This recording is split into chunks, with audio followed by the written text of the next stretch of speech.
বক্তব্য ছিল, চিরকাল তিনি একা পোস্টার মেরেছেন, একা ঘুরেছেন, কিন্তু সবসময় কথা অভিজ্ঞতার বাইরে। কোনো মিছিলে গেছে, ধাক্কাধাক্কি হলে, মারামারি হলে, তার উত্তেজনার সময় তিনি কিন্তু থাকতেন, কোনোদিন সরে নেন। রঞ্জিতা বিজেপি পর্যন্ত তার একটা আলাদা দল ছিল। যতদূর আমার মনে পড়ছে, দলটার নাম হচ্ছে ভারতীয় জনতা পার্টি হিন্দুস্তান, এবং তার একটা ম্যানিফেস্টো ছিল। রঞ্জিতা বলতেন, আমার যে বিজেপি, এই বিজেপি অন্য। আপনি বিজেপি করছেন, এই বিজেপি অন্য মানেটা কি? বলছে, আমার বিজেপিতে কিছু জিনিস নাই। আমার বিজেপিতে হিন্দু মুসলমান ভাই ভাই নাই, আমার বিজেপিতে হিন্দু হিন্দু ভাই ভাই আছে।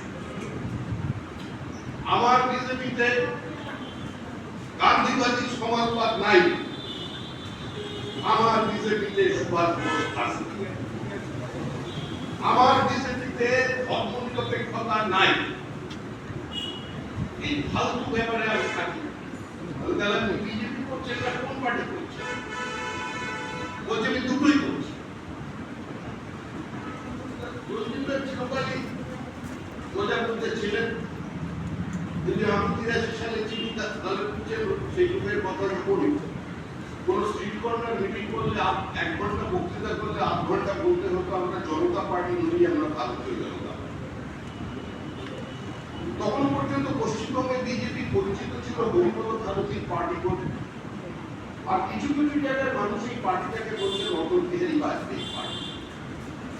সেই যুগে কার্যত একটা প্রান্তিক রাজনৈতিক শক্তি,